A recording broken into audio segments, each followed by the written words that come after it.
Welcome to Show Me Something Wrong, where each episode one of us chooses a movie to watch that the other hasn't seen.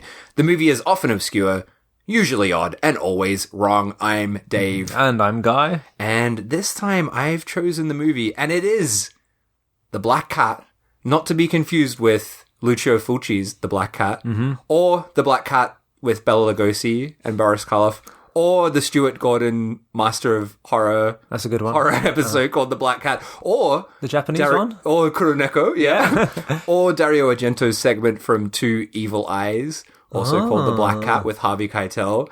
Or well, you get the idea. There's like a few. There's about 100 more. Yeah. No, this is The Black Cat from 1989, directed by Luigi Cozzi, and it is sometimes known as Demons 6. De Profundis.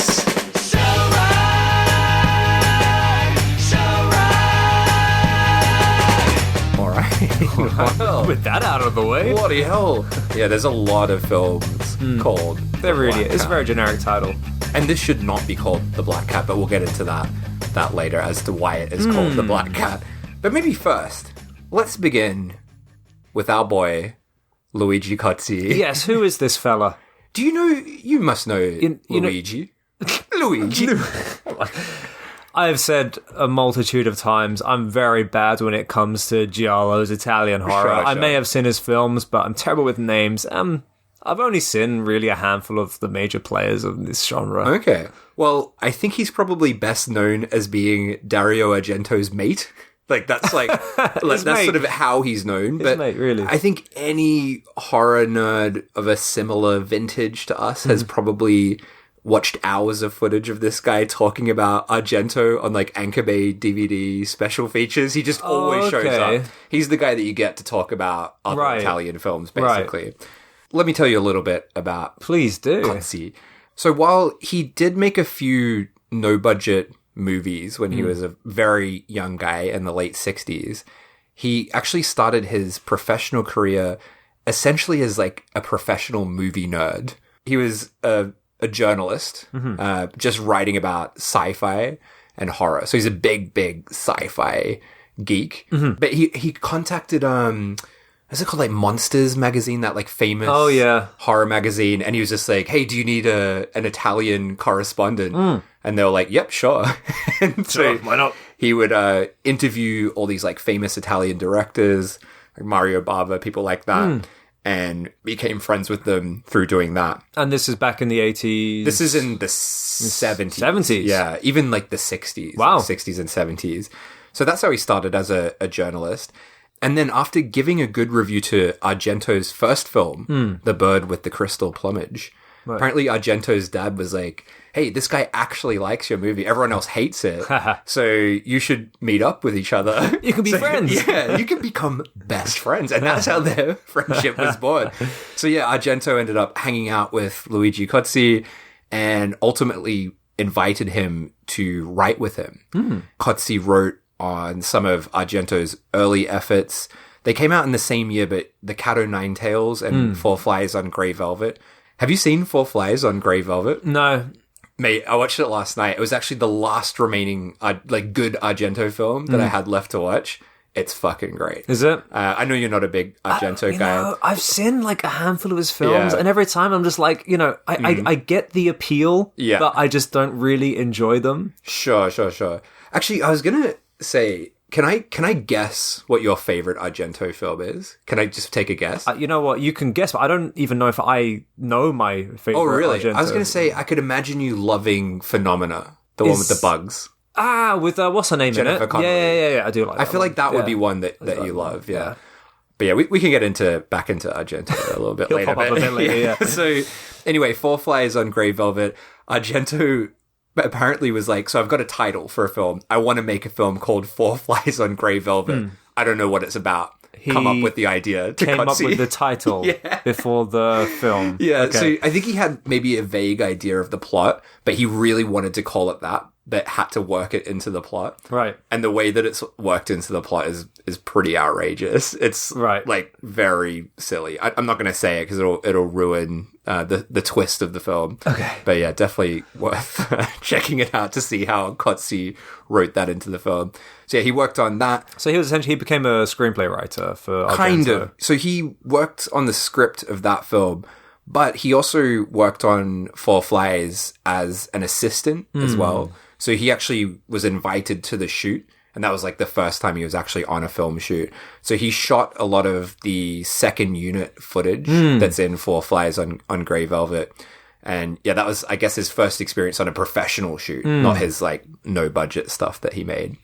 Although you don't really see, maybe you don't see his name in the credits of a lot of later Argento films. He did work on basically everything Argento made in the 70s and 80s in some capacity, like just sort of helping out here and there. So that's why he's Argento's little mate. His mate, yeah. Okay. So, Four Flies...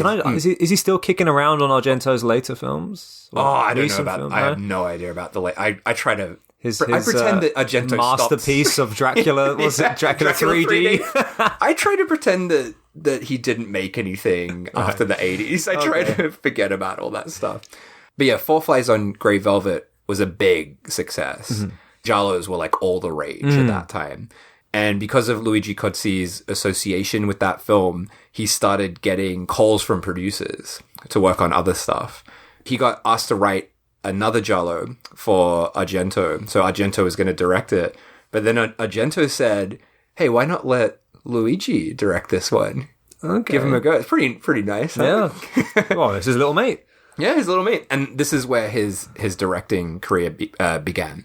So the film was 1975's The Killer Must Kill Again. Have you seen that film? Oh my God. I fucking love this film. It's like one of my favorite Giallos. It's very different. It's a film where it shows you who the killer is immediately, so it's not really the typical kind of surprise reveal. Cozzi hated that title, The Killer Must Kill Again. It was supposed to be called The Spider, but the studio changed it. Neither are great, to be honest.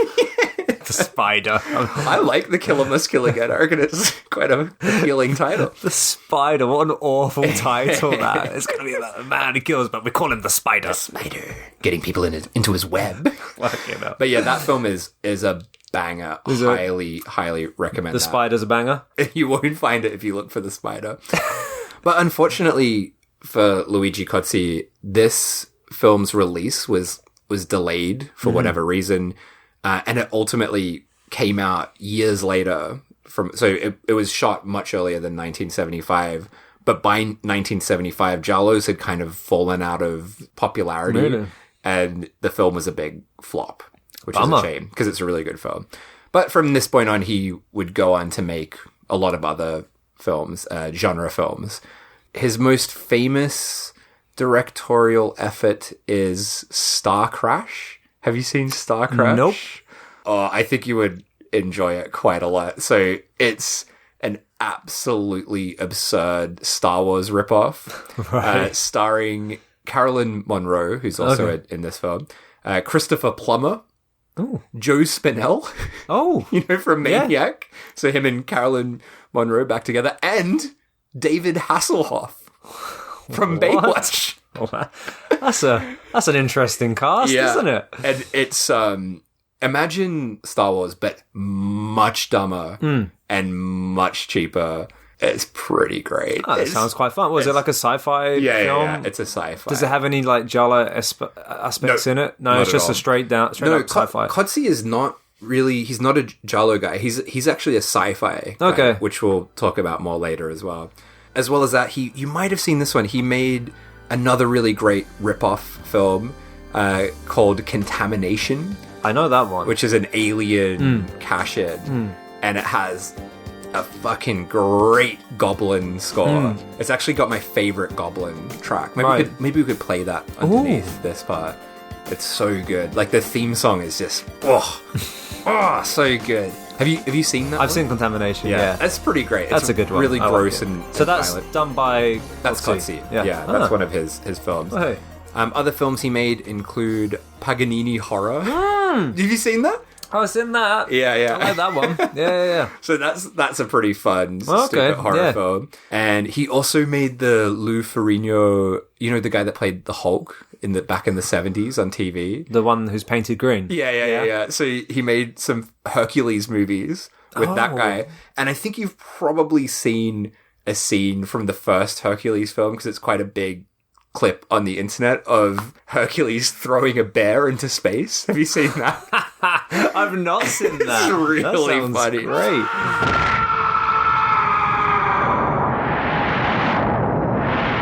But like most Italian genre directors that weren't Dario Argento, his career kind of fizzled out, kind of ended in the late 80s. Right. Because that's when the interest in genre films was waning in Italy.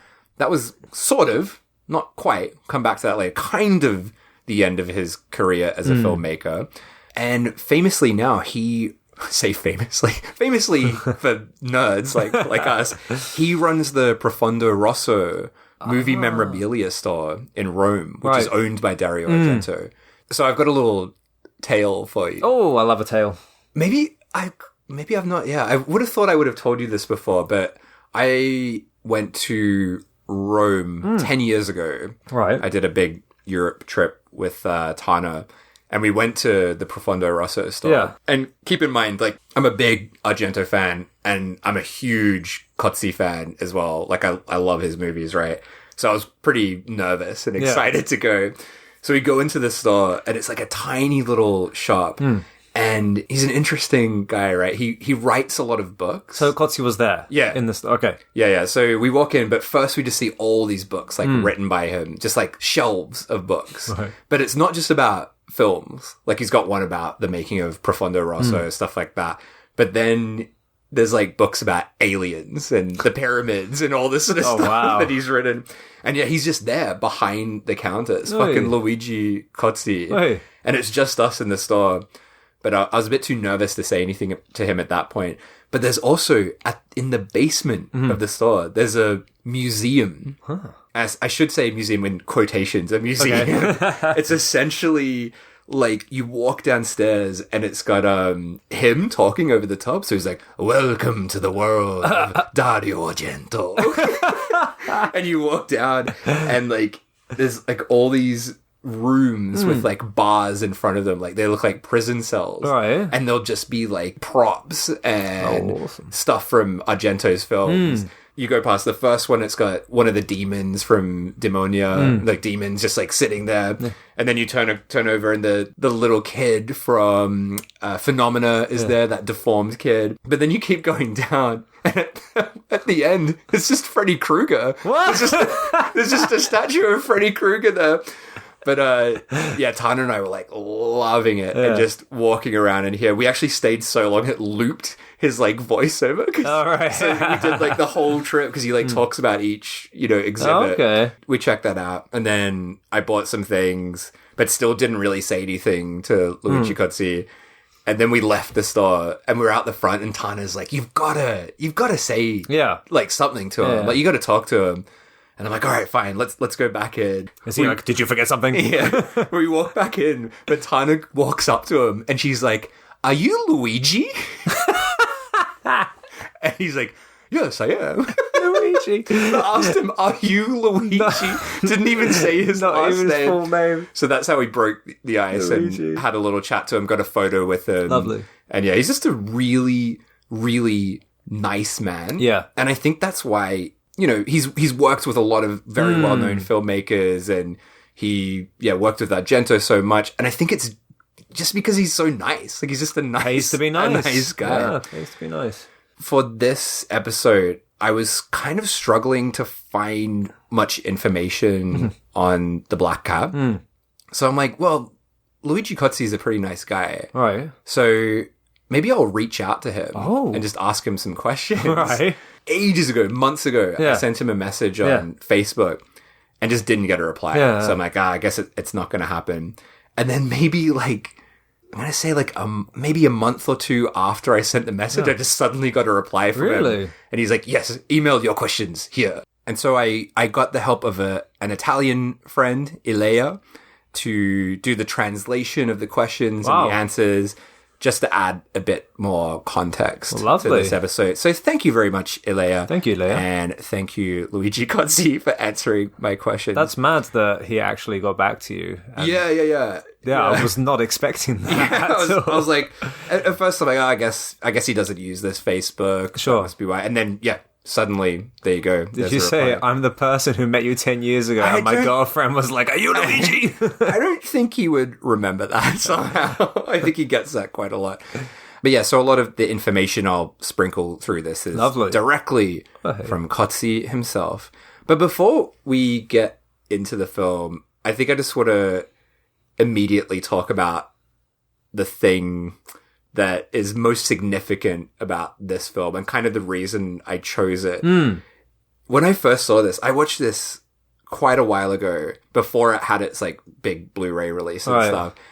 And I genuinely felt like I had just wandered into some forgotten masterpiece. Right. And at that time, like, it wasn't really logged that much on Letterboxd. So I'm like, what the fuck is this film? Like, this is insane.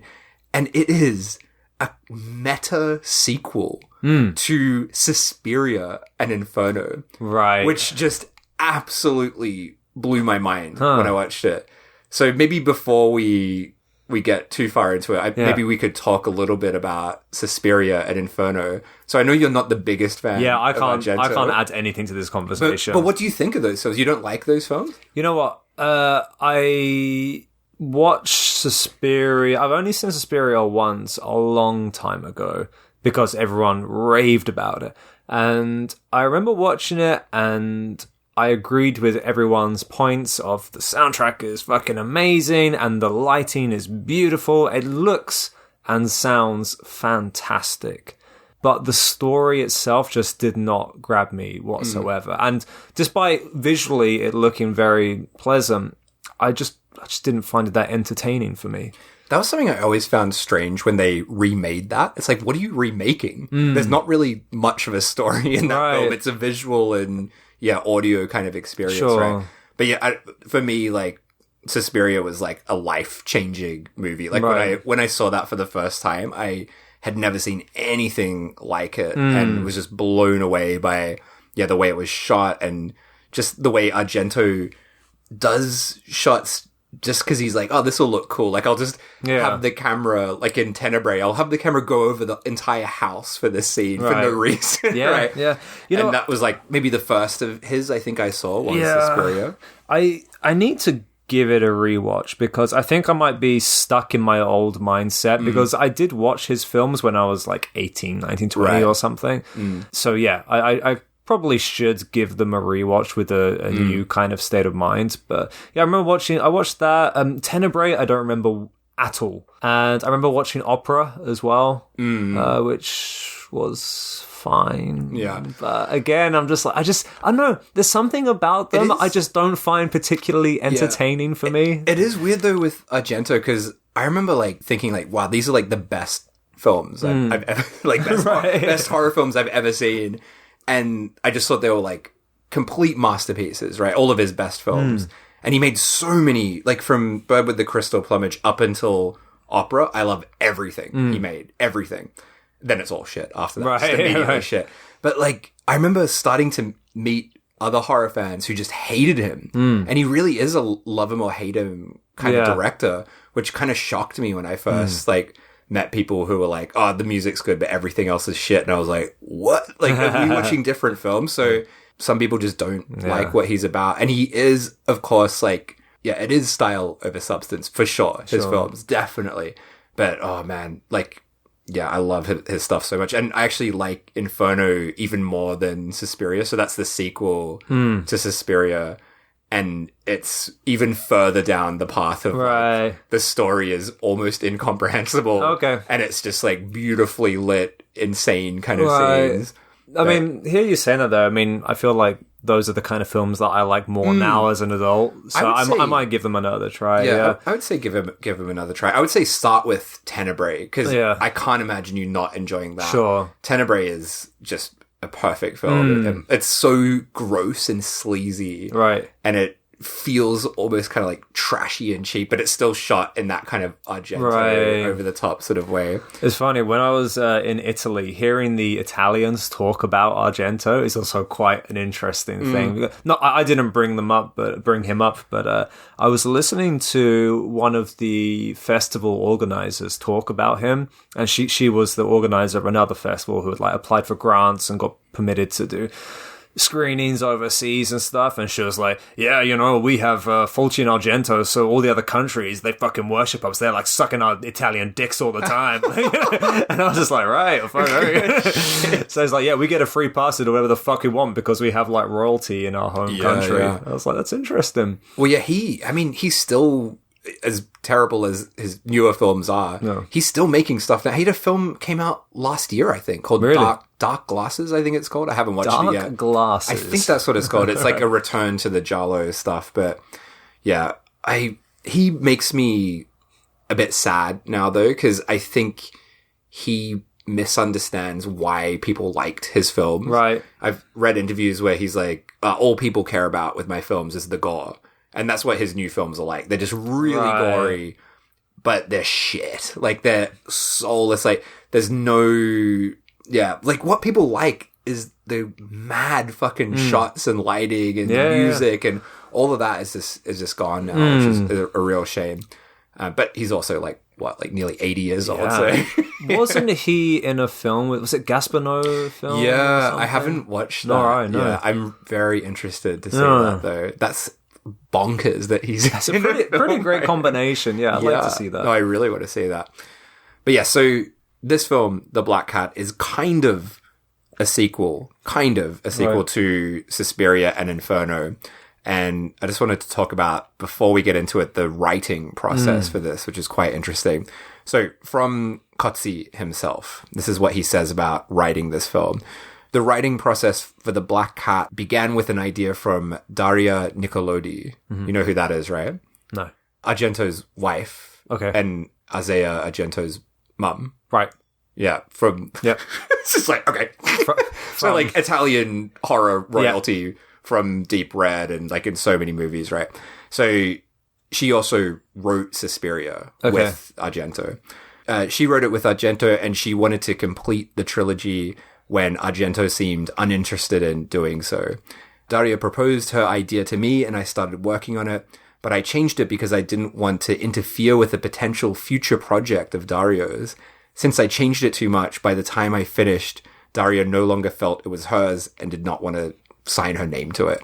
So basically, this was going to be a direct sequel, like the final third Mother film, which did unfortunately come out and was absolute shit. Oh dear. Yeah, it was originally going to be that with Daria Nicolodi writing it, but then I guess through Cozzi's like discomfort in just making a sequel to an Argento film, he changed it into this weird kind of meta thing. Right. So that's why you don't see her name in the credits. Okay. But yeah, she was involved in the initial process. Huh.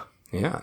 So let's get into the film itself, shall we? Oh, wow. It's a great opening shot, isn't it? It's amazing. And this is what Cozzi is all about, right? So it's a shot of like space opening the film up, which is very cosmic. Were you like, am I watching the right film? I watched this directly after finishing Hawk Jones. So I was still in the airport when I was watching this, and I was like, all right, we're in space. And then, holy shit, there's a baby in a womb. Yeah. And it's all very visceral. Fluids and bits of flesh and shit floating and bubbling around. It's this baby with an umbilical cord still attached, just like floating around in this, what you call it, embryonic fluid. And I was like, wow, this is a pretty powerful opening. And then the music. Yeah. The opening in space, right? This like fucking beautiful, like astral kind of stuff that you get at the opening. So Luigi Cozzi, he's not really a horror guy. He's just sort of ended up making horror films because that's what made money at the time. But he's like a sci-fi nerd.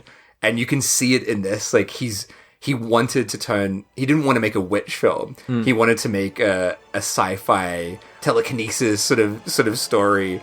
And I just love that he's like, fuck it, here we go, space, into space. You know what? Great. I didn't get the space connection in this film. No. I just didn't. I didn't understand the point of it. I've watched the film like 5 times and I'm still not sure, but I love it. I'm glad I'm not the only one. Yeah, no, it is a bit out of place, but it's visually quite amazing.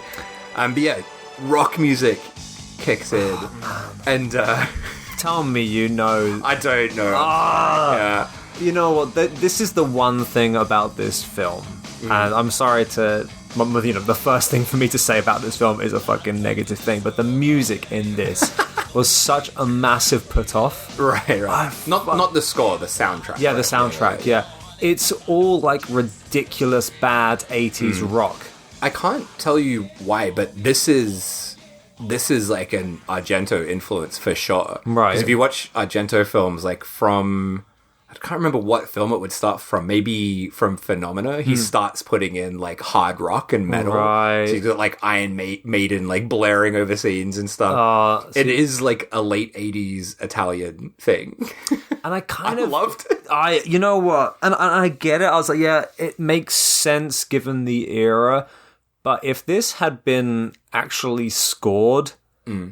I think this film would be an absolute masterpiece. But it is scored as well. Like, it has a score, and the score is amazing. Yes, but it keeps getting cut out by dumb guitar solos. Sure. And it's like, whenever anything, like, exciting happens, it's just like, it's like annoying guitar solo. I see what you mean, but I massively disagree. Agree to disagree. Because I think if it didn't have that, then it would just be a different film, and it wouldn't be as crazy as it is. Because that, for me, it adds to it, where it's like, what the fuck? Why have we got wailing guitars over the scene? Yeah, for me, it was just a mood killer.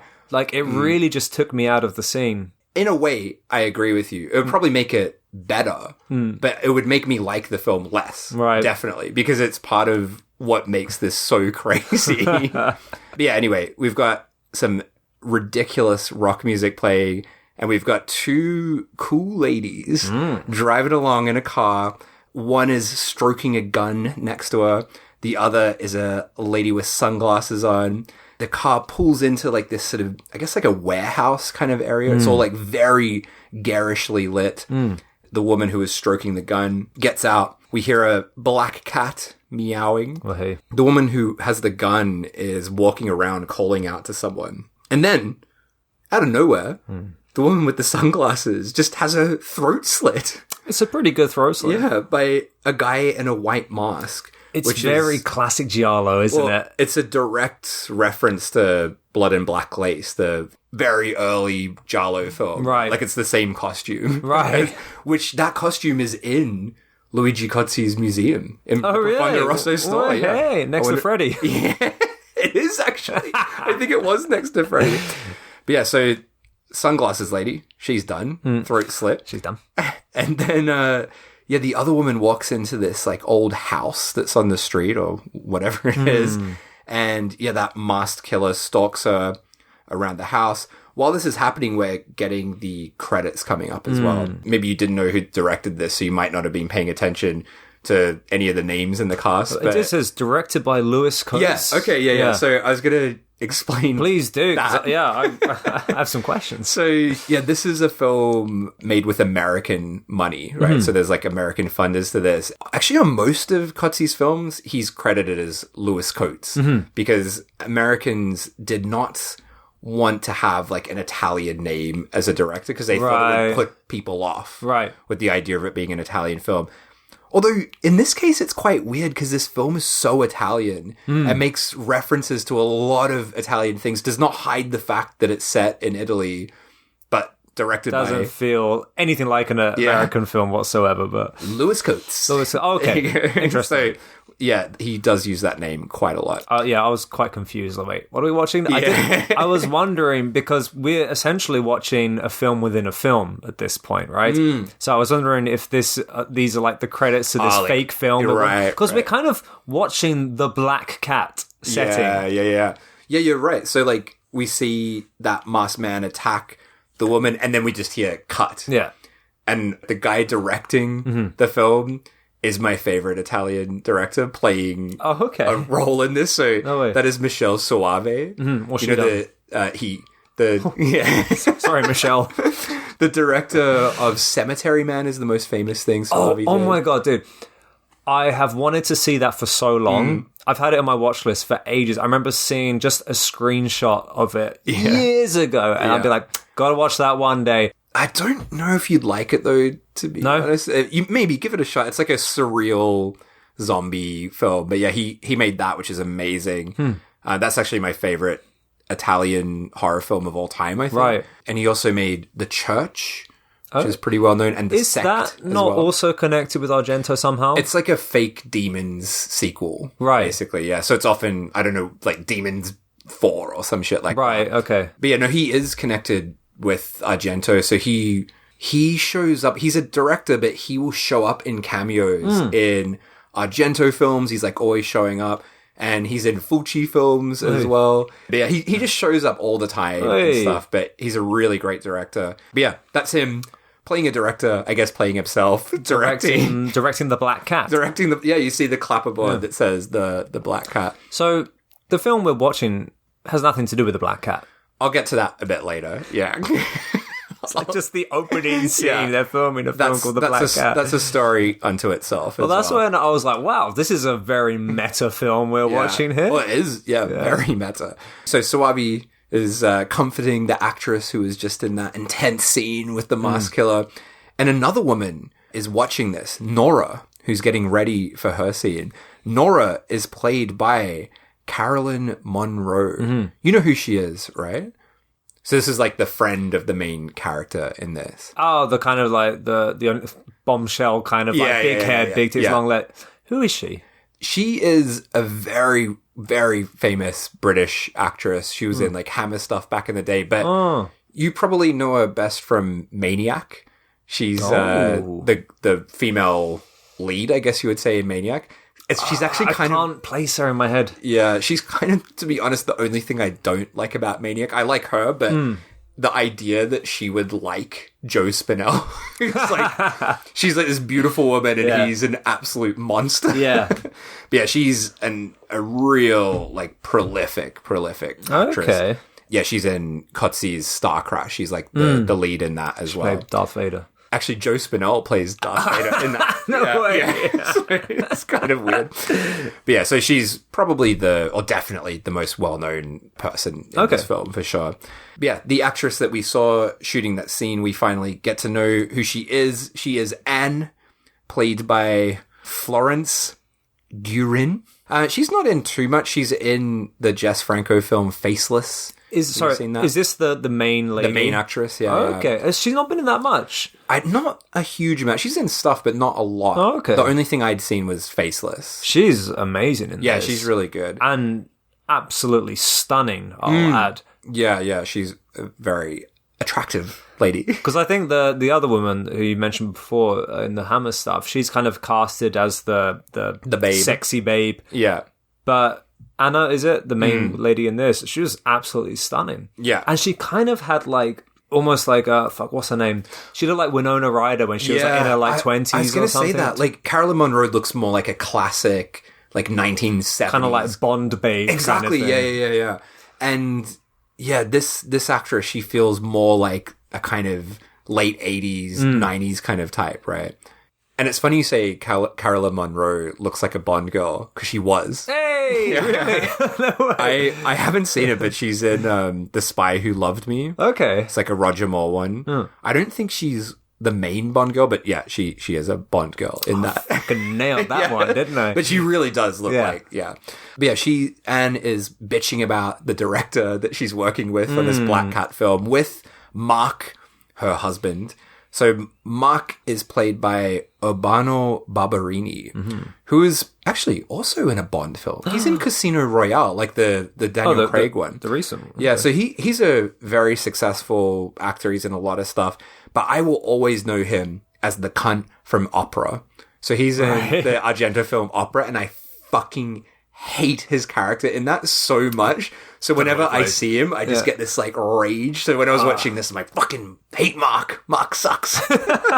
What I love as well, so Anne is an actress, right? And then Mark is a director. So he's her husband, Mark, is a director. That's right, yeah. But what I love is like, everybody is just like talking about what a great director he is. So the actress with the sunglasses we saw before is like sitting with some other extra or something, and her throat's all like cut open still. And she's like, "Oh, that's Mark. He's such a great director. Oh, he's great." Did you see who got in that car down there? That's Mark Ravenna. I did a film with him last year. He's a fantastic director. That's something we hear like all the time in this film, like how fucking great Mark is. Yeah, they really play him up, don't they? So they zoom off together and talks with Mark about a script that he's been working on with his mate, Dan. Yeah, Mark won't let Anne read it until there's a producer. So that's it's his rule, right? Yeah, it's his like his little rule that he has. He's talking about how hard it is to get support. And then they drive up to their amazing looking house. Well, he's a big shot director, right? Big shot director.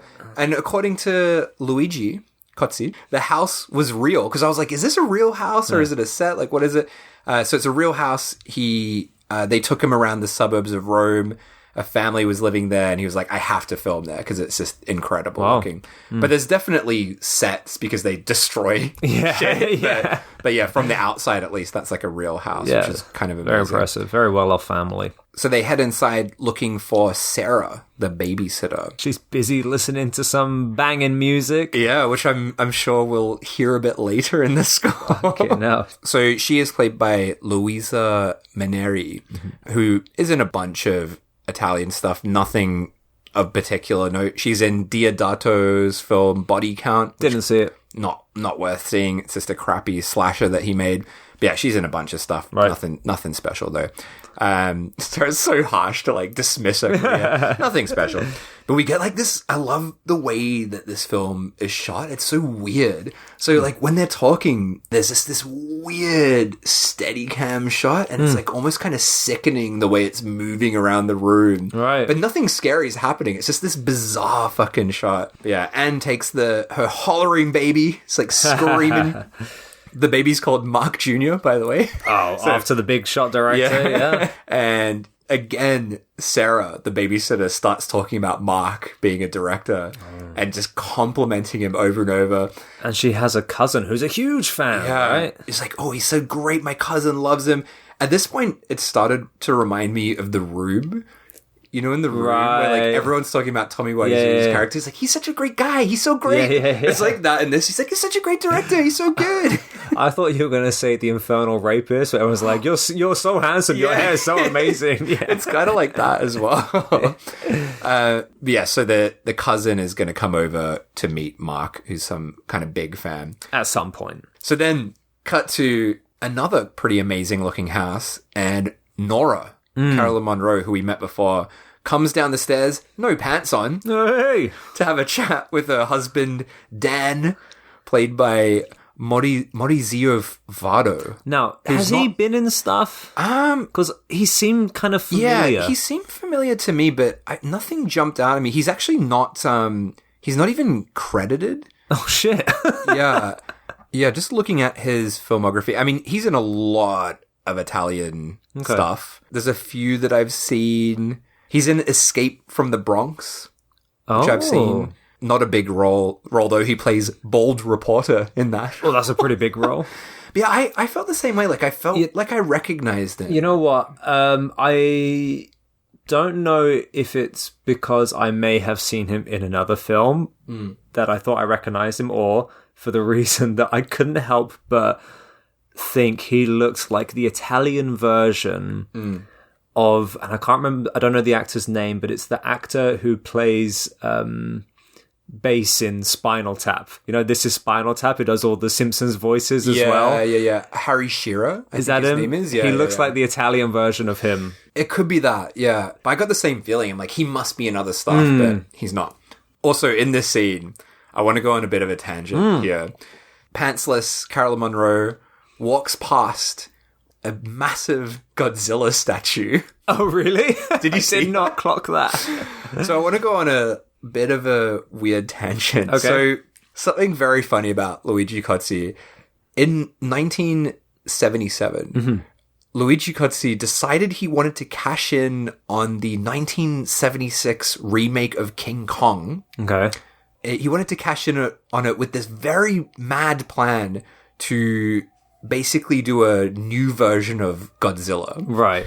So he was aiming to direct Godzilla or a version of it? Not quite. Oh, no. Okay. He wanted to buy the rights for the original film and then kind of re-edit it into a new movie, right, for an Italian audience. But Toho was like, nah. No, of course not. You can't have the Japanese version of the film, but you can have that shitty American version. You know that how in America they like recut and reshot scenes for the 60s Godzilla? For the original 50s one, yeah. So it's got all these like it's got like an American reporter character in it. I personally fucking hate that version of Godzilla. It absolutely sucks. Completely removes the message of the film. But he got permission to use that film. Right. So he got the film and he was going to not really do much with it, I think. Like just dub it into Italian and re-release it. But then the distributors were like, whoa, hang on. This film's in black and white. We're not releasing a black and white film. Right. So what did he do? He colorized the film. Wow. And apparently it's the first attempt to colorize an old black and white film. And when I say colorize, I don't even know how you go about doing that. I would say not quite colorized. It's basically like just splashing random, like, so if there's like a fire, it'll just be like red, glowing red in that portion there. But it's fucking tripped out because it's like from this like really shitty looking print, right? And it's kind of a nightmare to watch. Like it's all these like weird colors like all over the place. And then not only that, at the time in Italy, there was a rule that feature films had to be at least 90 minutes to play at a cinema. So what he did was he got, this is kind of reasonable. He got random clips from like other monster films and put them in. But then he also added in real life war footage and like Hiroshima footage into the film. So like when Godzilla's like fucking destroying stuff, it's like you see like actual dead bodies and like real destruction. And it's pretty shocking. Like apparently he wanted it to like update it and, make it of the times and really gritty. Yeah, I watched it the other night and it was pretty intense. But yeah, he also got some additional music made for it by Vince Tempera, who also did the music for Black Cat. So the score, not the fucking rock stuff. So it's got this kind of like, synthy score in certain parts, which is actually pretty cool, to be honest. And you know what? I like his version better than the original American one. Right. I think he gets like the themes of the original film better with like the stuff that he adds in. Over time, this film has become known as Cozilla, like after him. Love it. And he loves that as well. He calls it that too. But Toho were horrified by this film. They called it an abomination. And in the Criterion Blu-ray of Godzilla, in the commentary, they referenced this Italian film. Yeah. And Toho made them cut out all the references to the really? film. They're trying to bury it. They hate it. They hate it. And they like famously... are very strict with like giving out permission. Oh yeah, they're absolute tie asses. But yeah, isn't that fucking crazy? That's quite hilarious. Yeah. I'm surprised they even gave him the rights for the American cut because they are famously tight. Like, I've heard ridiculous stories like they will not give rights to subtitles or this and that, or you can have like one cut and not the other, or you can have it but without this or that. Like they're very, very difficult to work with. It's the same, like even I've got this big like Godzilla Criterion set with all the sequels of like the Showa era sequels, and even on that set, the King Kong versus Godzilla, they would not give them the rights for the Japanese version. So randomly that one is like the shitty American version. They're hardcore. They are. I wonder if they know that Godzilla shows up in the Black Cat. Hold on to your Severin Blu-rays of this. It might get removed from Tubi soon. So, Nora, no pants. No pants Nora goes to chat with Dan from Spinal Tap about the script that he's working on with Mark, and he points out there's only one female role, very tough, very strong female, and that is going to be going to Anne, the director's wife. Yeah. And at this point, I'm like, this film, these characters, I wonder, is it supposed to be representing Dario Argento as Mark, and then Anne is like Daria Nicolodi, and is this Dan guy meant to be Luigi Cozzi? That was kind of the feeling I started to get watching this, because it is kind of like their relationship. I don't know who No Pants Nora is, but I was wondering that if it was, because it's a very meta film. Sure. So Nora is fucking pissed off about this. She really wants to play this role. So then back to Mark and Anne. Anne is putting Mark Jr. to bed. And we hear a lullaby playing from, I guess, one of the toys. And it's the theme of the song that you hear throughout it that sort of blends into the score. I always love that. That's one of my favorite tropes in Italian films. So is this when we get this weird voiceover? Sleep, little darling. Sleep and dream while you can. There's little time left now until the end of all things. Death is drawing near, very near. And then we cut to some barren wasteland with graves all over the place. And we have a very significant gravestone in the middle of all these surrounding graves with the name Sybil on it. And I've watched this a couple of times, and I still can't quite understand who Sybil is. Right. I know she appears, but I don't get the significance of Sybil. Oh, I can't help you with that, I'm afraid. No, there's a lot of things I don't really understand in the script. Yeah, but Sybil. We see that. Yes, and then we see the outside of the house. Lightning strikes it. As lightning strikes, we cut to Mark, Dan, Anne, and Nora all clinking their glasses in celebration of this script that hasn't even been written yet. That's it. They've only done the fucking synopsis or something, right? It's so over the top. Celebratory dinner. But they're all talking about this new script, and they may have found a producer, the great Leonard Levin. And more on him later. Oh boy. So he wants a project that'll put him back on top. He's like an old school producer, but they still need to meet him to prove their commitment to this project. And Dan says it's all thanks to Levana. Anne and Nora want to hear who's this Levana? What's this all about? Dan starts to talk about where they got the idea for this movie. They say they got the idea from a book by Charles Baudelaire. Don't know how to pronounce it. This was a real poet. Okay. Known as the Poet of the Damned. And the book that they're talking about is called Suspiria de Profundis. Now, I was going to ask you about this. Is that a real book? It's a real book. It is. I'm going to come back to it later. Okay. Because what they're saying here is not... Yeah, it's like a half-truth, what they're saying. Right. But I'll come back to it later, because it's explained in more detail later in the film. Okay. But basically, they say there's this book, Suspiria de Profundis, and as they say Suspiria, the Suspiria theme song. Yes, I noticed that. And this was the point, I remember when I first saw this years ago, I'm like, what the fuck is this? I was so I had no idea that it was connected to Suspiria. This is where my mind was just getting blown. Right. Anne asks... The title rings a bell. Didn't someone already make this movie? And I'm like, wait, what's going on here? Yeah. And then it goes further. And Mark says... As a matter of fact, yes. It was a big hit when it came out. Reviews, box office, everything.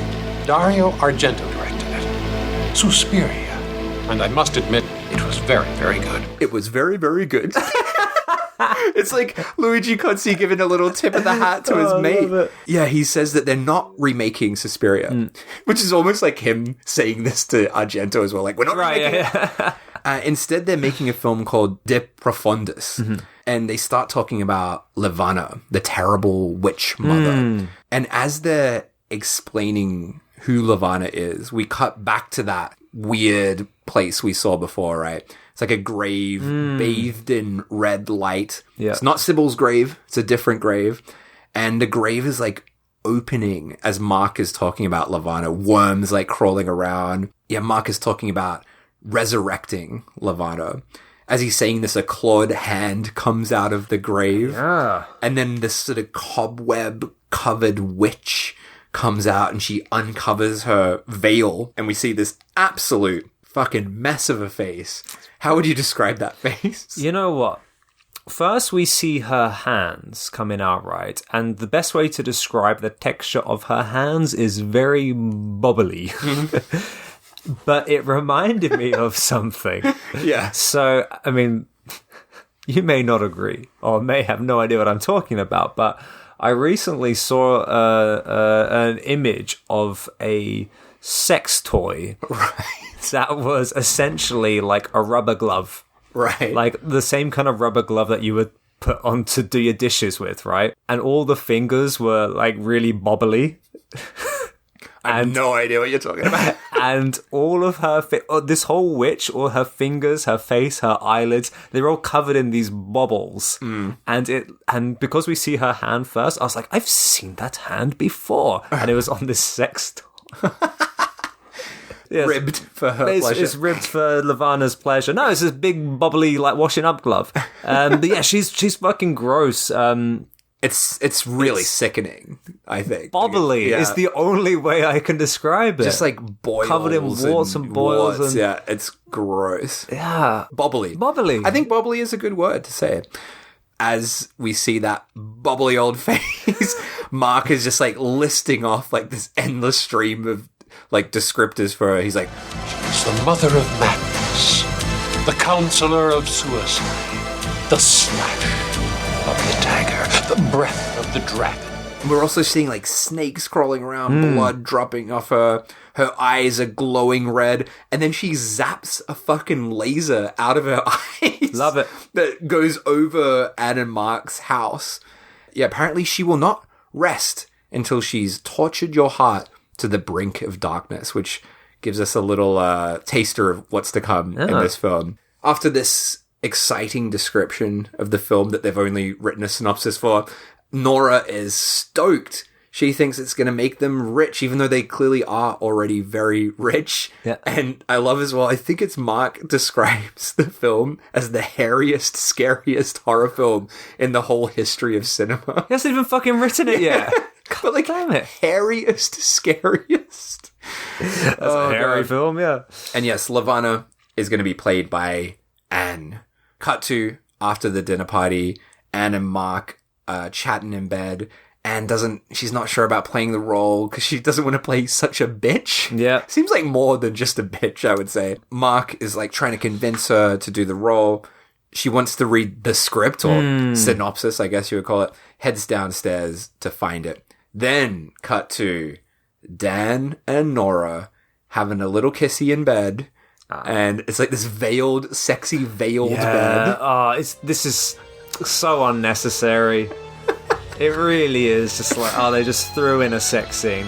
And the fucking keyboard solo in this is ridiculous. It's like, But yeah, they're having a shag in bed. She's scratching his back up with her nails. And yeah, she really wants the role of Levana. And Dan sort of half jokingly says that she'd kill for the part. Back to Anne. She's downstairs getting the script. And the whole room is just like bathed in this like ridiculous like Suspiria green light, super green looking. Again, when she takes out the script, the Suspiria theme song plays again. And yeah, she starts to read about Levana and the veil that she wears. She goes and finds like, I don't know, a veil somewhere. Headscarfy thing. Headscarf, wraps it around her face. Then she goes to the mirror to look at herself.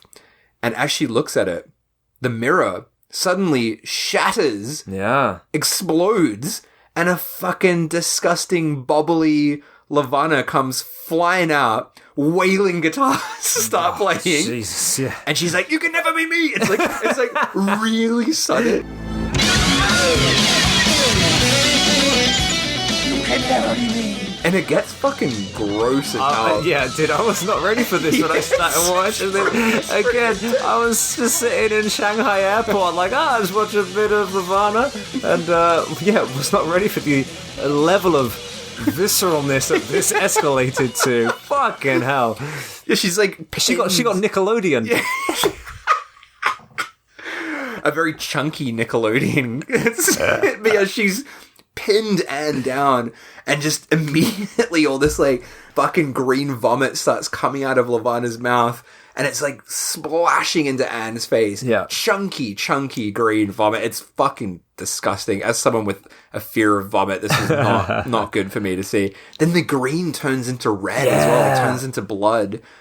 Oh, it's fucking gross. You know what? There's not a lot of films that have a vomit on someone's face scene so early on. Mm-hmm. And for that, I respect this one quite a lot. Like, this was full on, like, straight, like, well, it's not even that far into the movie. They haven't even got the film greenlit yet, but already someone is vomiting profusely on someone else's face. I was showing the trailer of this film to Tana, and she was like, oh yeah, it looks good. And then they showed this scene, and she's like, whoa, like, whoa, what the fuck? Yeah, it's intense.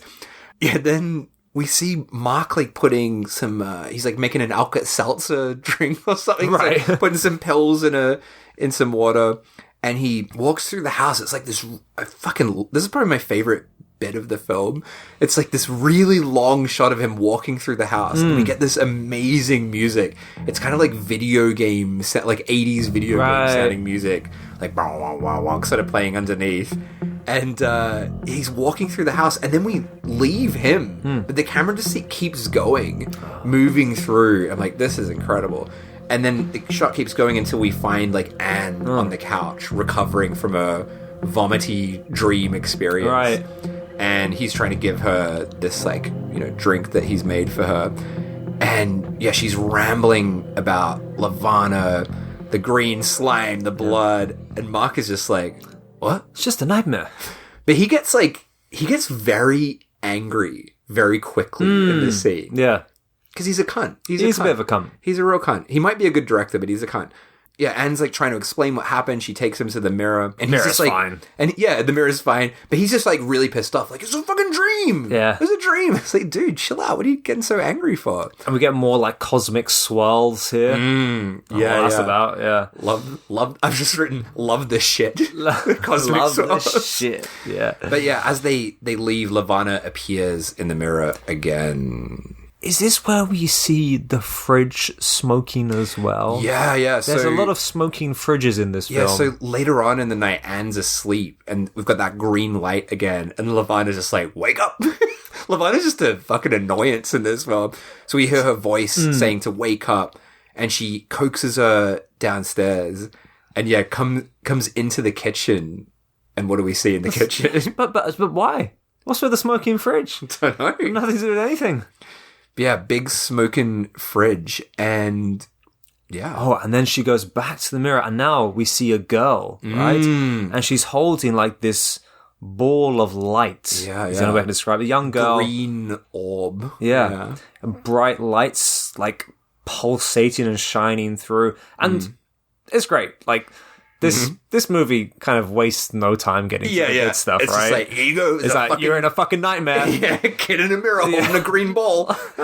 And the child actress playing this role is Luigi Cozzi's daughter. So this is Giada Cozzi, his daughter. And doesn't she, like, get grabbed through the wall?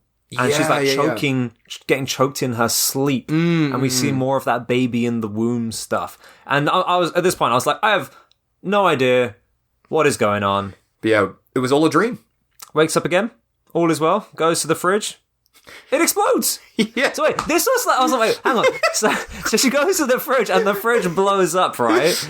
And she's like, oh, she kind of pulls out the plug, and her husband, like, comes down. And he's like, oh, good thing you were here. This whole place could have, like, got on fire. And he just takes out a can of Coke, and he's like, well, let's go to bed. Well, I think we should have another stab at sleeping. As someone who really struggles to sleep, I'd be so fucking annoyed if someone said that to me. Hey, why don't you have another stab at sleeping? Try a little harder this time. Come on. Yeah, but they just fucking don't care about this fridge. It's still smoking. They're like, not only smoking, but it's, like, bleeding as well. His blood is, like, oozing out of it. They're like, we'll call the repair guy in the morning. Let's just go to bed. Yeah. Don't worry about the fridge on fire. So then, cut to a car driving along. Mark and Dan are driving to see the producer. Dan says maybe Anne got all upset because of that Black Cat film that she's been shooting. And then he references Edgar Allan Poe with this like very tenuous link of like, oh well, cats are witches. Yeah. Cats are witches in disguise in the Edgar Allan Poe story. This leads me to why this film is called The Black thank Cat. God. Right, So, yeah. halfway through the making of this film, the American co-producers of the film forced Luigi Cozzi to change the title. Okay. So the original title of this was Out of the Depths. And the American co-producers wanted to pass it off as a film based on a story by Poe, which it is clearly not. No. And that really annoyed Luigi Cozzi. So he was forced to go back and shoot all these extra scenes of cats. So if you actually watch it, anything that references black cat, or when you see a black cat, or even like the clapperboard, it's a cut-in shot. Like it's something they've added in later. Oh, okay. So Luigi Cozzi had to get some random black cat and just film a bunch of scenes with it. Fucking hell. What is wrong with producers? Oh, dude, it's so annoying. But an extra part to this that I was like, this is a great little touch. So at the same time that this was happening, so he was working on this film, but he was also working as an assistant on the film Two Evil Eyes that I mentioned before. So that's like a Romero Argento double bill. Argento's film is The Black Cat, an adaptation of The Black Cat. And Argento found out that Cozzi's new film was The Black Cat, and he's like, what the fuck are you doing? He's like, you're working at, like, what are you making The Black Cat for? So this, like, annoyed Argento as well that this film was called The Black Cat. Wow. Oh, God. I just so can't annoying. get my head around that. Like, dumb producers, like, yeah, we're going to do this, and we're going to trick the people. Yeah. Oh, the best one of those, Luigi Cozzi was talking about, there's a Hercules sequel that he made with Lou Ferrigno from, you know, the Hulk guy. Yeah. But they tricked him into making the sequel. Right. Because he would have got paid more if it was a Hercules sequel. And, and they had this other film. I think Diodato had shot this other film. And they needed to add him into the film. Oh, and they're like, no, it's not Hercules. Even though he's like in the costume and stuff. And they had the whole time on the shoot, they had to lie to him. That's fucking ridiculous. Oh, dude. So fucked up. Oh, so, Dan and Mark pull up at Lavan's house, the producer. Mate, I was not ready for this. Oh man, boy. when I saw who it was, I was like, fuck! This was so exciting for me. I thought this would be exciting. He's only, I don't remember his name or the film we saw him in, but it was the Fulci produced one, wasn't it? That we covered on the podcast. So, yeah, we go into this massive fucking house. A woman answers the door, lets them in. We see, like, security cameras, like, filming them as they're going into this place. And then we meet the producer, Mr. Lavan, and it's our boy, Brett Halsey. From Touch of Death. Oh, man. Which we talked about quite a while ago now. And we love him in that film. We love him. He's great, and he's such a bitter old man in this. He's a bitter old man producer, dude. Like wheelchair bound. He's fucking great. I loved his performance in this, and I asked Cozzi a little bit about working with Brett Halsey, because how could I not? Yeah. So he had already directed him in a television series called Night Shift, which was produced by Dario Argento, and they knew each other very well, and they had a great relationship, an excellent relationship. He said he admired him a lot ever since he saw him in Return of the Fly when he was a young man. He saw him in that film. Everyone loves working with Brett Halsey. I mean, he sounds just like a stellar guy. He's great. And I think, Touchwood, I think he's still alive as well. I hope so. I was about to ask, but yeah. I remember when we did Touch of Death, he was still going strong. Yeah. So fingers crossed he still is. He's great in this because he's so good. wheelchair bound. He's such a bitter old man, but he's kind of like too proud to ask for anyone's help. Sit down. I can handle myself. I feel like this was a Brett Halsey touch, because you remember Touch of Death? Yeah, he did a lot of that himself. Yeah, didn't he? he added like the funny elements, and here it's very funny. Like when he's like trying to move his wheelchair and he can't do it. Yeah. And it's like, that does not need to be in the film. And it feels like he was like, come on, let me just do this. It'll be funny. And I feel like he added that stuff. He's got such a great presence. Now, can you tell me his full name, his character name in this? Leonard Levin. Now, Isn't the cat in Touch of Death called Leonard? I can't remember, but maybe. I think it is. I feel like because when I heard his full name, I was like, wait, I swear that's his cat's name. Because there's that scene in Touch of Death where the cat's meowing and he's like, a little off key, Leonard, or something like that. I think you might be right, because it was like a really dumb It's a name, like straight, that. like silly human name. I can't find it. I don't have my Touch of Death notes on my phone anymore, so I can't confirm. I could be wrong. Yeah. But when I heard that name, I was like, I swear that's the name of the cat in that film. Well, if you can save us the rewatch of Touch of Death or the re-listen to our podcast, please let us know, is the cat called Leonard? Because that would be quite funny. So Leonard Levin, the producer, he loves this 4-page outline. Yeah. And he's like, oh, I've got all these other fucking scripts and hundreds of pages. Like, yeah, they're supposed to be scripts. Right. He's very impressed. And then he gets his assistant to wheel him off somewhere. Yeah. So then we're back to Anne. She's back home after a long day shooting. And there's a really funny bit here where she's like looking at her bills. Yeah. And it's just such like an Italian moment. You know, there's just like lines in Italian films that are just awkward. Bills, bills, bills. How come no one ever sends money? I was like, bitch, you live in a fucking mansion. Like, you're the richest person in Italy as far as I'm concerned. Yeah. Like, you don't need more money. Yeah. She has, like, she says that in the background behind her, she has a full-on sculpture in her hallway. There's a massive sculpture. She's rolling in it, mate. know. She's rolling. This is where we meet our fridge repairman. Just fixing the fridge that blew up in the middle of the night. The star of the film, Fridge Repairman. I wouldn't call him that, but yeah. And he's like, yeah, we'll be done soon. Almost done. Yeah, she signs the paperwork. He gives her a copy of the receipt, and she heads upstairs to see the baby, Mark Jr. Nothing strange about that, right? Well, except someone else is there. The babysitter's strange little cousin. Little creepazoid. He's a bit of a creepazoid, William, isn't he? the creep. Ugh, Yeah. William. And, it's like such a standard name.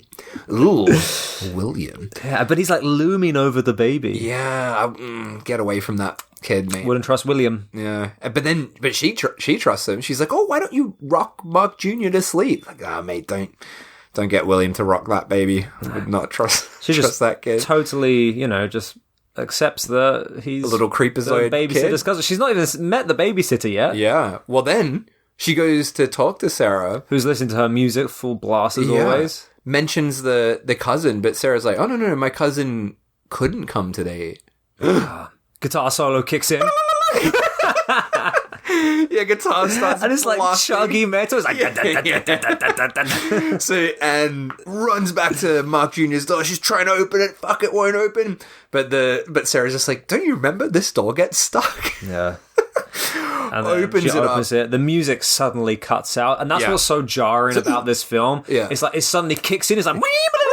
And then it'll be like suddenly stopped. Silence. Yeah. Love it. And Mark Jr.'s fine. But then we get another shock. So the cousin's gone. Yeah. He never existed.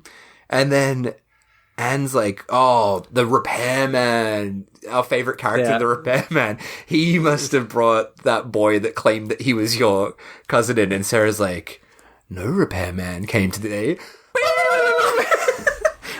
Dumb guitar solo. The music starts blasting again. She runs downstairs, fucking rocks going crazy. And then she goes down the fridge. It's fucked again. Still broken. And the Still receipt... bleeding. Still bleeding, gushing goop and blood. Yeah. And then she goes to look at the receipt. It's gone. It's fucking gone, mate. It's dumb. Then back to the lads, having a good old time with old mate Brett Halsey. I guess yeah. they stayed the night. Like, that's what it implies, right? They, like, stayed the night there. They're like out on his patio now. Yeah, Like, it's like morning time. You're chilling out, and there's like just a random shot of a black cat walking by. It's like, oh yeah, by the way, one of Cozzi's pickups. I just threw a black cat into the scene. And Levin has decided to produce the film. He's hyped up, excited. I love his performance here. He's just like really fucking angry all the time. And he's like, this is going to be fucking great. And his face is like really angry. And then we cut to Lavana's grave, and she's furious about Anne playing her on the big screen.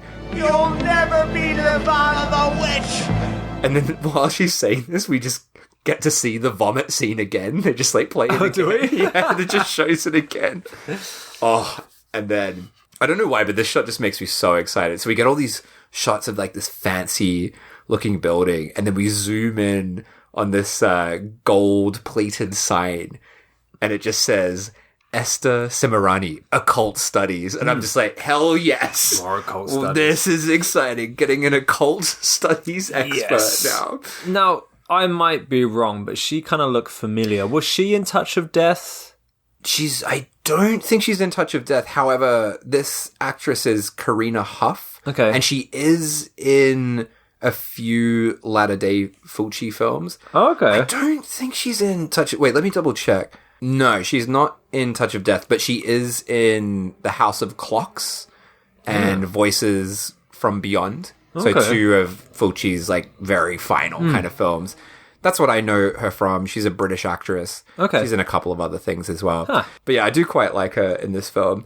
But yeah, she's some kind of occult expert, and they've come to her to be a consultant on the film. So both Mark and Dan are like, we need an expert. We want some pointers about reincarnation.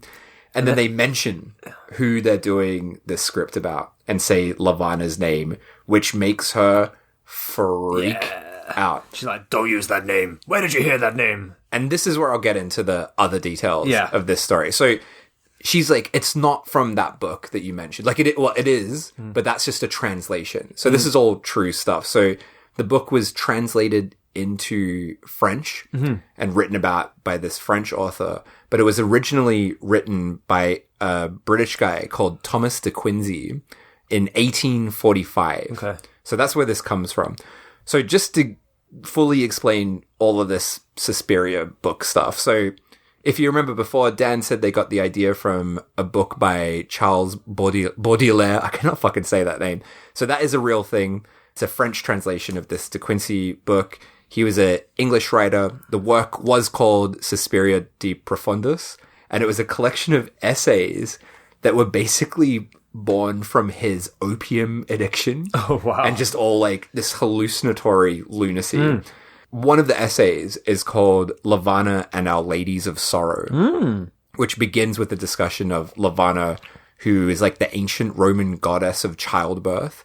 And then in the book, he imagines these three companions for her, which is Mother Lacrimarum, the Lady of Tears, Mother of Tears, Mother Suspiriorum, the Lady of Sighs, and Mother Tenebrarum, the Lady of Darkness. So they're the three witches, right, from that. So Dario Argento and his wife at the time, Daria Nicolodi, who we talked about before, they used that book as the inspiration for Suspiria and the whole trilogy. So Inferno and what's the other one? Mother of Tears. Yeah, so it was like the influence for all those films. Yeah. Interesting. So that's where that's it comes actual book with. So they had their source material there for them. Exactly. Yeah. According to this film we're watching today, or talking about today, the Lavana character also comes from the same book. Does the Lavana witch character also appear in that Mother of Tears film? That's a good question. I've only seen that once, and I don't remember. Oh, okay. Because it's not a very good movie. Yeah, I would like to go back and watch them now. But I never knew any of those details. I've never thought to look up. Sure. I assumed it was just an original script. I didn't know it came from anything. But yeah, I definitely want to go back to those, and I kind of want to read that book as well, because it sounds pretty fucked. Yeah, it sounds crazy. Some opium fever dream book. Yeah, I'd be interested to see how legitimate to the original source materials the films are. Yeah, or just like what they took from it, right? Because I think it doesn't sound like it's a cohesive narrative, right? That original opium field story, yeah. So I'd say it's just like a inspiration, right? So Esther, the occult lady, she goes off to get the original book. So she's got the real deal. She brings it out and they start reading through it. And in this book, it says that Lavana can take over the body of anyone who concentrates on her hard enough. And she warns them, do not use the name Levana. It's a real Voldemort kind of situation. You cannot say Levana's name. And Mark and Dan are just like, what the fuck's up with this lady? Yeah. Mark is like fully rolling his eyes like, what a dumbass. She says something interesting here. She says, if Levana is reincarnated in male form, she must have a sacrifice, a baby. This is where it gets a little confusing. Yeah. So, they leave, and then she just keeps reading the book. She's like, oh, well, let's read a bit more. Let's find out a bit more about Levana. And you're right. She says, if Levana takes the body of a woman born under the sign of the 6th moon... You've lost me there. There will be no way for Earth to stop her. She's like indestructible. Right. But as you say, if she's reincarnated in male form, she will have to sacrifice a newborn child in order to regain her powers that will make it possible for her to take her revenge. Yeah. And Esther's just like, holy, it's like a revelatory moment for her. Not so much for the audience. But I guess like we know that Mark Jr. exists, the baby. So it's connected to that in some way, right? Right. I mean, sorry, I'm jumping ahead a little bit, so spoiler alert. But Levana takes the form of many women. And a man as well. The fridge man. Not the fridge man. Fuck.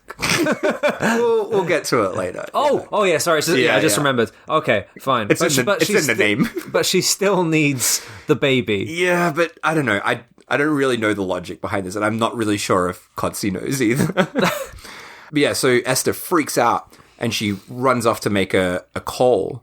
We see her starting to make the call, and then we cut to Mark Jr. being fed some milk by Anne.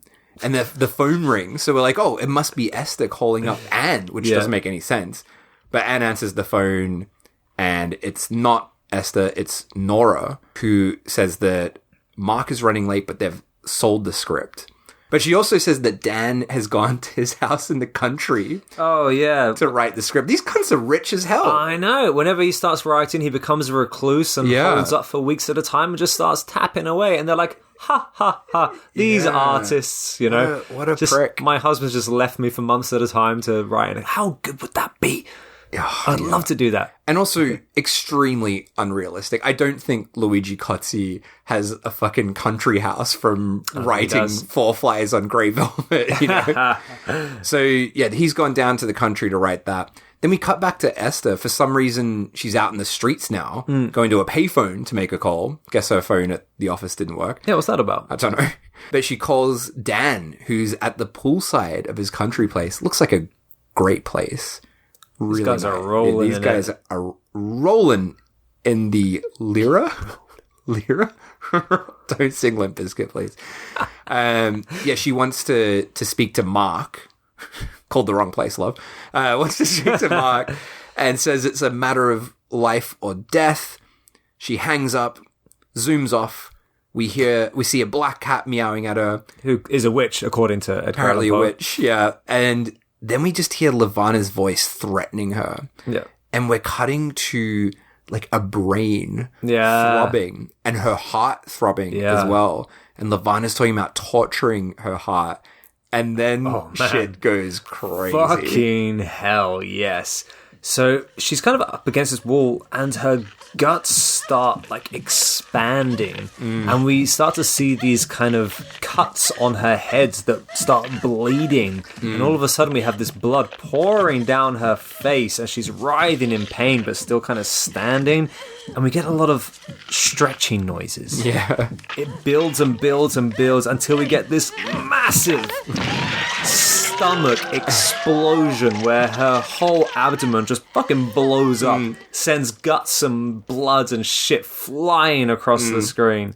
It's like her heart exploding, I think. Yeah, because it's like throbbing, and then just like boom, but it's like a huge fucking explosion. It's like it takes up her entire upper torso, just fucking blows up. And the actual like camera shot is quite far away, but they managed to get everything to project really far. I really thought the makeup effects in this were amazing.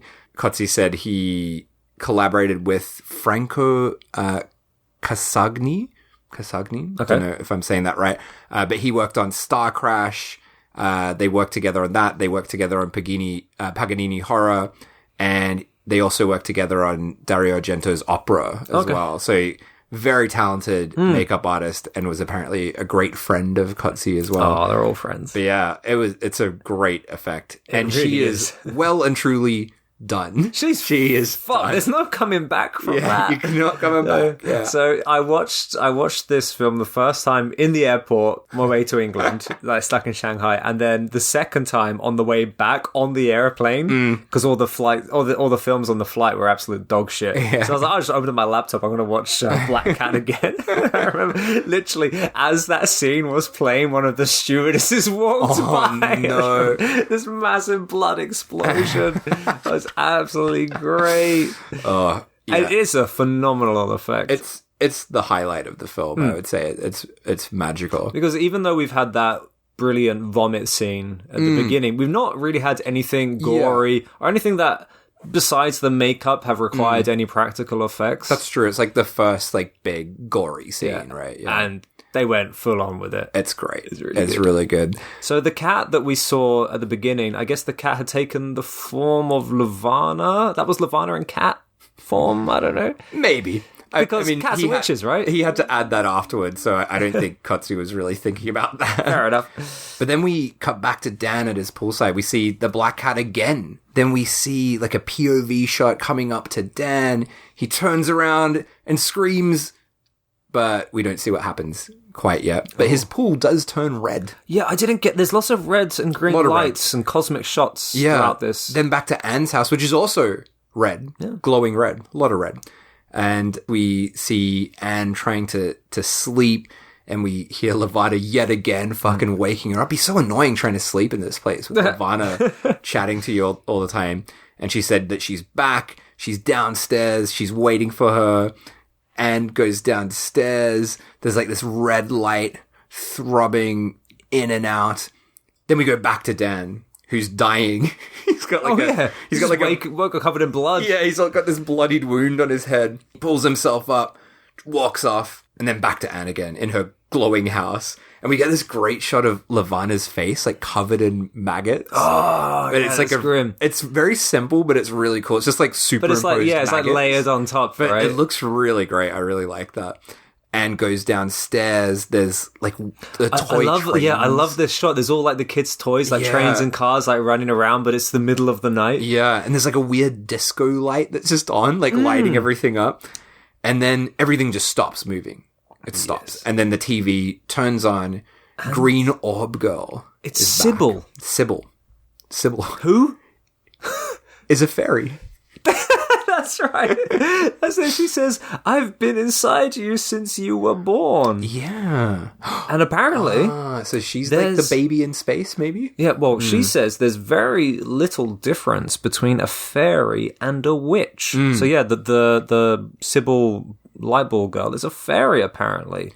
Apparently, Levana's also been an Anne her whole life as well. So the both of them have just been living in her. The whole time I was questioning, so is the light ball fairy girl actually good, or is that just another ploy of or disguise of Levana? Yeah, I feel like it's another trick. Yeah. I think. I can't say for sure, but I also, thought the same thing. And then Anne, is it? The main character, she goes to touch the TV, to touch the light ball fairy girl, and the TV fucking explodes. It explodes, and what comes out? Green, gross guts. Yeah. Just an entire massive plume of intestines and guts and it's like very Cronenbergian. Just pours out of the TV. It is very Videodrome-y. And I was just like, yes, fuck yes, this is awesome. So gross. Green guts. Who would have thunk it? And then on top of the guts, a knife just appears. Oh yeah, and she's given an ultimatum, right? Yeah. So she's like, either I found this really funny. So the time has come to choose. You can either pick up the knife and become Levana, or leave it and stay Anne. And before that's even finished, she just picks up the knife. Yeah. It's just like immediately she picks it up. And yeah, Levana's like, you know what you have to do? Go fucking kill that baby.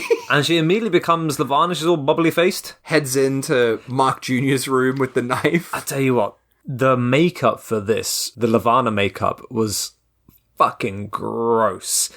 Really good, but especially we get a lot of close-ups on the eyes. Yeah, those white eyes. You get the eyelids, the upper eyelids that are all like really bubbly as well. And I was thinking, like, fuck, I mean, that would be a really difficult thing to achieve with makeup. So I was thinking, maybe is this a dummy? They've done the eye because it's an extreme close-up, just the eye. I thought maybe it could be a dummy, but it looks real. No, I think it must be real. That's what I thought as well. But to achieve that, to be able to do like bubbly makeup on both the upper and lower eyelid, that is tough and must be so difficult for the actress to have, because it would be so uncomfortable to open and close your eyes as well. Yeah, looks like pretty painful makeup. It's completely like covering her entire body. Yeah, she has turned into Levana, walks into Mark Jr.'s room with the knife, ready to kill her own baby. No. Then Mark comes in, and Anne turns around and pulls off her Levana mask. Yeah. So it's like just a mask that she's got on. She's just getting into character. Yeah. At this point, I was like, who made that mask? Yeah, but then right. that doesn't matter later on. But yeah, Mark tries to calm her down, and just in a fit of fucking lunacy, she says, I can direct myself, stabs Mark. Oh, guitar solo kicks in. Guitar solo again, and then Mark pulls the knife out of himself, stabs Anne, and I'm like, whoa, wait, what's going on here? She seems to die. But then we realize that she's telling this story to Mark about her nightmare. Pretty good psych out, to be fair, because the first time I saw it, I'm like, oh shit, is she just dead? But yeah, she's in a real panic telling this story. And fucking hell, man, this is pretty funny. This is I gotta say, some very shitty writing. But she's like sitting down telling this story, and she's like, yeah, really bad dream. And then Mark's like, yeah, but it was just a dream, right? And she's like, well, actually. And then they go into the baby's room, and she shows that the baby's gone. Right. And the room's all like fucked up. It's like, wait, you were sitting down telling that story while your baby is kidnapped? Like, what the fuck? Yeah, the baby's gone, right. Why didn't you say that immediately? That would be the first thing that you say, not about your stupid dream, mate. That's true. And Mark is also just like, oh yeah, I guess the baby's gone. He doesn't care. They ask like, oh, should we go to the police? And Mark's like, I'll deal with this myself. What the fuck is he gonna do? I don't know if he was implying that he's gonna go to the police or what, but look he for doesn't. the baby. Yeah. So, yeah, just look around. Baby, Mark Jr. You've had a bad dream. You sit down. I'm gonna look for our missing child. But yeah, neither of them are worried enough about the baby. It's very Mark more weird. so. We figure out later on. He does something later on absolutely insane. Yeah. Well, yeah, he drives off and goes to an apartment. Yeah. And who answers? Bond girl. Nora. Yeah. Caroline Munro. We're like, wait, what's going on here? Then we cut back to Anne. We hear a beeping outside, like a car beeping. She goes downstairs, and suddenly a car comes barreling through the wall. Literally crashes through the wall. Dan comes stumbling out, fucked beyond repair. I love he was already dying. Yeah, he's driven all this way from his country. He has a phone, right? Oh, he really blew it. And then he's fucked, isn't he? So he's like, sacrifice, baby, Levana, not Levana. Levin. Yeah, so he's saying it's not Levana. We're like cutting to space while fucking Anne's like, wait, hang on.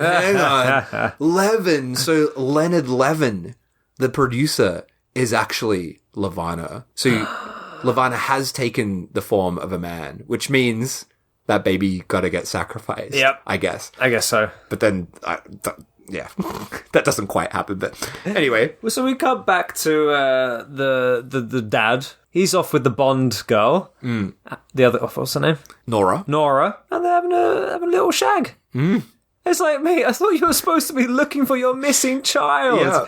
And he's fucking his mate's wife. Yeah, and he's so, like, nonchalant as well. He's like, the baby's fine. She's hidden it somewhere. What the fuck? You don't know where your own baby is. I'm sure it's fine. Yeah, but we find out that this has all been some kind of, like, trick on Anne. So he's going to get Nora to play the part, And we kind of start to realize, like, they must have been, like, screwing They're with in her, cahoots, like, messing yeah. with her, yeah. What about the baby? The baby, I'm sure, is fine. She probably hid him someplace. Oh, the baby's just hidden somewhere. Hidden. Just who, doesn't care. who hides a baby?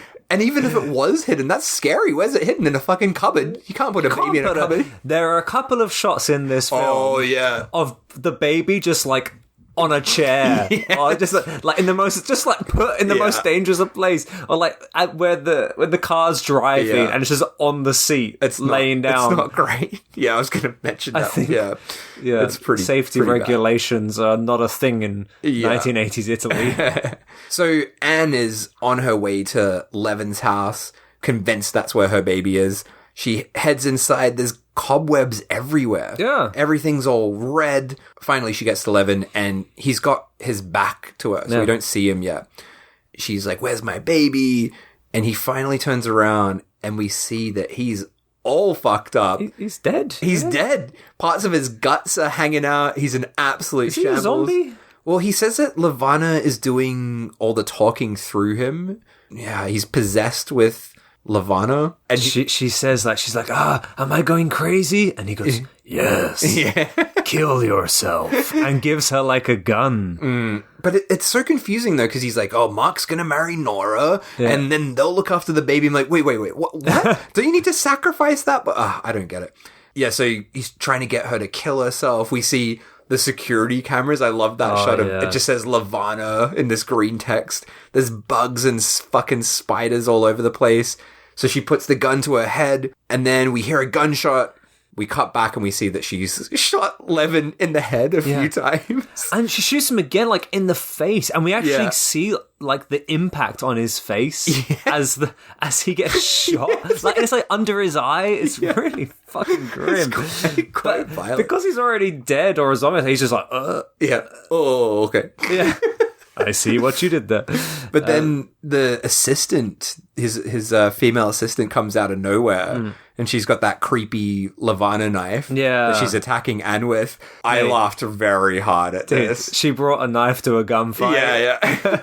But also, did you not find it absolutely hilarious? So Anne just shoots her. It's like just a normal lady that she's shooting now. Shoots her once in one boob, shoots her again in the other boob. It's like double boob shoots her. As she dies, she says that Nora has the baby. So back to Nora. Oh, Mark's gone. She's in a Nora having a like Bubble sexy bath. little scene, But I also- taking a bath, combing her hair, putting on her undies. The music in this is fucking crazy as well. So we've got this rock song playing, but the lyrics, from what I could hear, the opening line, now I could be wrong, I listened to it a few times, I think it's saying, she's looking better than a dirty city. She's looking better than the dirty city. And they have that recurring song in this, which is one of the only like rock songs with lyrics in it, but it's just like, what the fuck? Everyone looks away from you in New York City. It's like really so out of place. really inappropriate lyrics, but I loved it. It's just shitty 80s rock with a Bond girl having a bubble bath and combing her hair. So we've got this ridiculous song playing over the top, and we're cutting between Anne driving towards Nora and Nora getting some lingerie on. Yeah. And Anne gets to the apartment. She heads in. Nora's just chilling out. Then we get that shot that you mentioned before of like, there's the baby. Mark Jr.'s over there, and it's this baby sort of awkwardly like placed on this chair. And it looks really bad. It's not good. And Nora's like, yeah, you can take the baby. Don't worry about it. It's all good. And she did all of this for the Levana role. Don't really understand how that works. I don't understand the logic behind it. But anyway, Nora tells Anne that Levana will be meeting her in person back at her place, back at Anne's place. Yeah. I'm like, all right. Okay, cool. Thanks for the information. Anne leaves, and Nora also leaves, gets into her car, and we think that she's following, but she's actually not. She goes and we see like the repairman chilling out on the side of the road. So this was all like, I guess Nora had set up all these things to mess with Anne, maybe. But this is where Nora meets Levana on the street, right? Yeah, so she's picked up the repairman.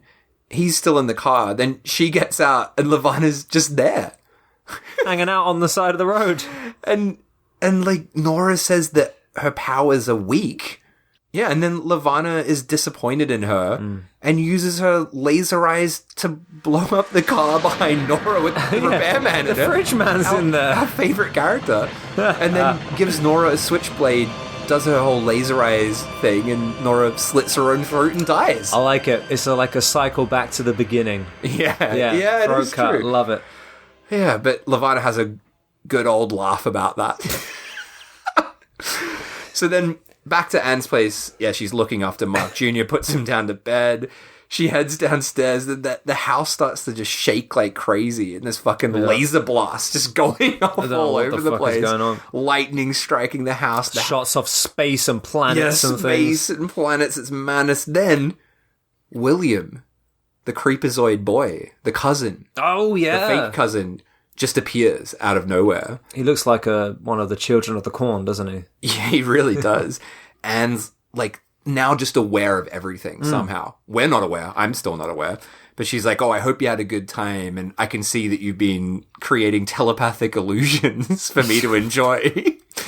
So then William turns into Levana and then turns into Sarah, the babysitter, and is like, so when did you catch on?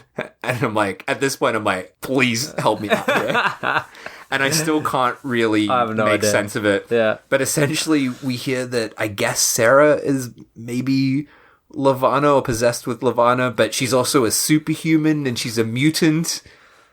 It's very confusing. But also, Anne is powerful as well. That's it. She says, sorry, but I can control time now. Yeah. And I'm just like, wait, what? When did this happen? When did time control come into this movie? So Sarah blasts her with her laser eyes, I guess because she's Levana, and literally blows up. We see her blow up, like explode. But then we see a shot of space, all that sort of stuff, and she's made time go backwards. Yeah. And then Mark appears behind Sarah, stabs a stake through her. Yeah, he's there somehow. He's there to help out. Where's the baby? They don't care. On a chair? They don't care. And then, Sarah dies, blood fucking blasting out of her face. And we see Levana go back into the grave. We see a bunch of planets spinning about. Yeah. Silly effects. And Anne wakes up next to Mark. It's like another nightmare or something. Yeah, she leaves the room, goes downstairs, turns on the TV, has a chat with Sybil the fairy. Also, the TV's all right now. It's not spewing green guts anymore. Who knows what was real? And Anne says, like, oh, her world's back in order. So she's set everything right. Mark loves her. Nora is back to being her best friend. Levin is just a guy in a wheelchair. He's not a zombie. And Sarah's back to normal. Sarah's a normal babysitter, and everyone will live happily ever after. Oh, hey. Oh, and Sybil says something, doesn't she? She says, goodbye, Anne. Goodbye, Levana. Yeah. So I was like, so wait, is Anne Levana now? Maybe, maybe not. But then we get, like, again, like, after this big fucking ending, we get all these, like, epic fucking shots of space, and it's just, like, playing this, like, intense music. And then my favorite little moment is, like, after all this space shot, we just see a sprinkler, like, watering plants. Yeah. But there's something, like, amazing about it. It's just like, and then sprinklers and fucking space. It's like the birth of life and the cycle of life. It's amazing. And then back to Anne with Mark Jr., and we hear a voiceover from Levana. So I guess Anne is not Levana. Is she not? And she's like, I'm not dead. I'll be back in the body of your child. And then what happens? Oh, and then the child's eyes glow red. And then Wailing Rock. And end credits. Oh man. What a movie. I can't explain anything to you in the last 20 minutes. Full on. I did not get it. Yeah, it's great.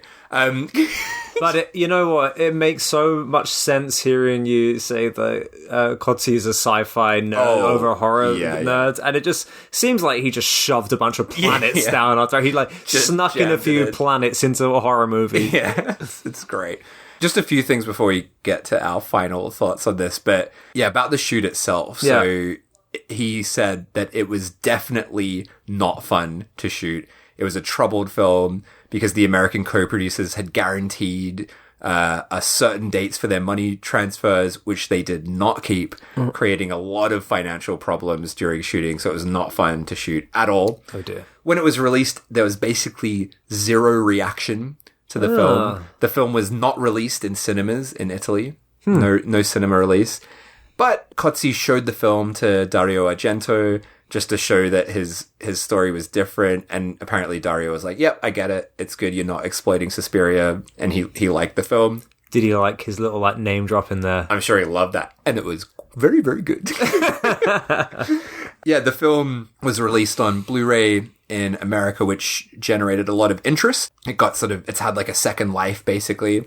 And after that release, it's had releases in other countries, including Italy, finally. And it's gained popularity, and he now hears from fans about this film quite a lot. So yeah, it's got kind of, a lot of the films we talk about, it's sort of been discovered well after its original release date. So about Cozzi these days, so he still runs the Profondo Rosso store. Right. That's still a thing. And I mentioned that this film, The Black Cat, was the last theatrical movie he made. Like, maybe not in Italy, but in other countries it might have played in cinemas. But it's not his last film. He is still making mad fucking stuff. Oh, really? So I watched his 2016 film, The Blood of Mélier's Moon, and it's fucking crazy. Is it cooked? So he shot it over like a few years, like in between like opening hours of Profondo Rosso. Oh, wow. And he plays himself in it. So you can see like he loves this meta stuff. Yeah. With the Godzilla film that he made with this film. And then this new stuff that he's making is just full meta. It's got him like having fucking dinner with Lamberto Bava. Oh, wow. Where Lamberto Bava's like forcing people to eat pork and stuff, which could just be real, like footage. And then Cozzi at one point gets in a fucking spaceship and flies through space and destroys the Eiffel Tower. That sounds great. And the final scene of the film, Cozzi is in a Rastafarian wig dancing around while Italian rap plays over the top. I think I need to see this. It's fucking crazy. And also, he made a film in 2018 called Little Wizards of Oz. Now, I've not seen this. It is on Tubi. But can I just show you? Please do. The trailer. Just a moment from the trailer. Yeah. All right, just grab that. Press the old play. Maybe hold it over the mic a little bit so everyone can hear that as well. Here we go. What's this film called again? It's called Little Wizards of Oz or some shit. All right, press and play. Here we go. Got a castle. There's a bunch of kids. They're rapping. Oh, a stop motion or something. Oh, fuck. Oh my goodness. That's probably all we need to see. What the oh my god, now it's like 2D animation.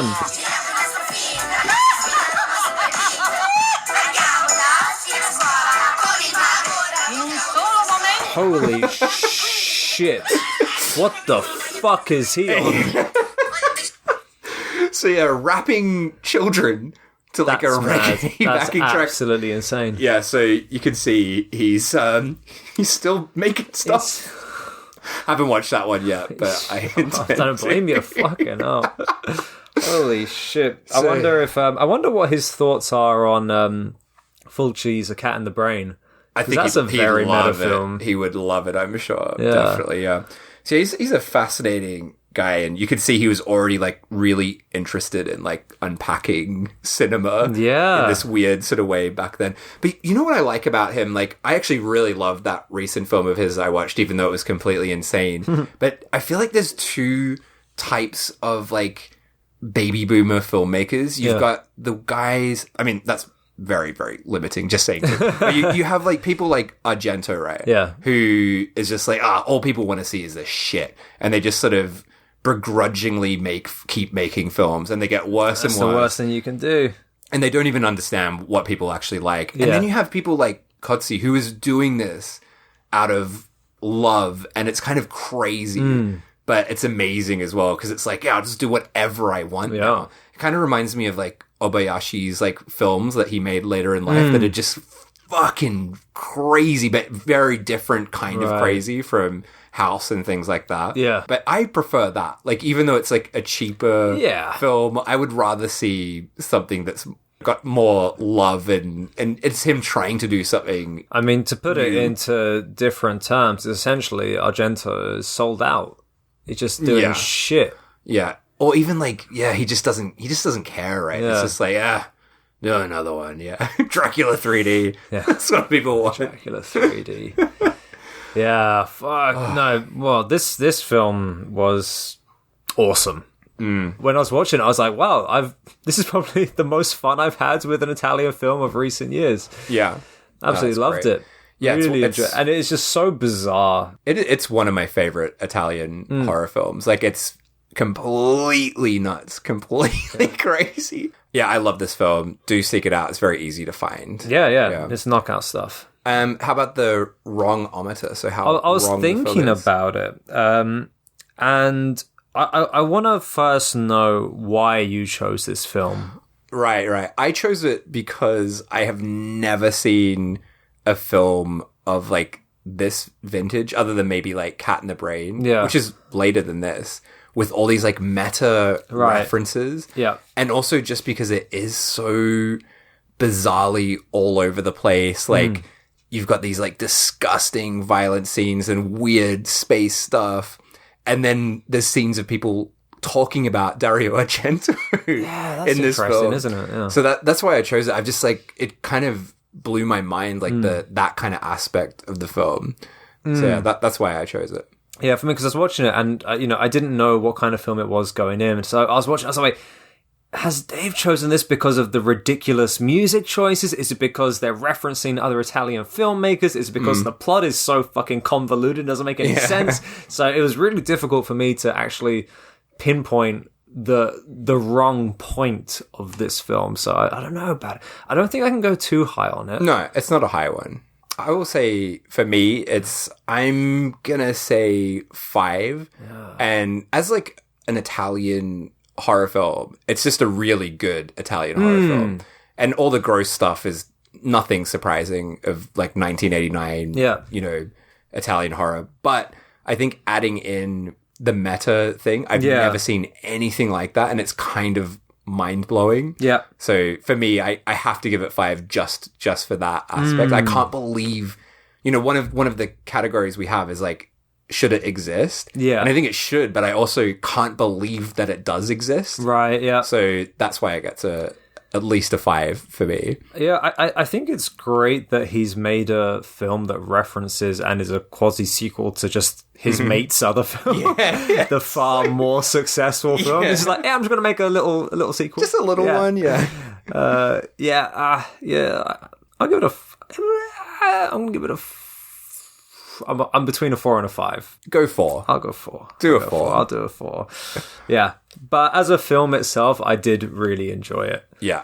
I love it. It's a 10 for me as a film. It's not a 10 for me. It's not a 10 for me as a film, but I have fun. Yeah. No, it really is a 10 for me. It's like one of my favorite Italian films. So if you haven't seen it and you like Italian horror, 100% check this out. What's next time? Next time we will be watching... I'm just trying to think how to even deliver this film. We'll be watching a film which is known as Mindfuck. Okay. Mindfuck. Oh, how are we going to put this up? Hey? I think you're not allowed to put swear words in the titles on fucking Apple Podcasts. We'll have to work it out. It might be like a fuck with a star over the U or something. They don't let you do that either, apparently. Oh, shit. Yeah. I don't know what we'll do. Well, anyway. We'll be doing Mindfuck, directed by Ma Woo-tu. Okay. This film is wrong for a reason that we've never covered before on this podcast. So this is a new type of wrong. Interesting. Yes. All right. And you can find this on all of your favorite porn sites. Oh, no. Oh, no. No. Okay, mindfuck. Next time, the title might be a bit different from saying mindfuck, but we'll see. Maybe it'll just say mind. Mindcuck. Yeah, we could change it to that. Mindcuck. Oh, wow. Okay, nice. Well, yeah, do give us a follow on Instagram. Just search for Show Me Something Wrong on there. You can send us an email, showmesomethingwrong@gmail.com. And most importantly, please leave a review or a rating on wherever you listen to this. And yeah, we'll see you next time For Mindcuck. Mindcuck.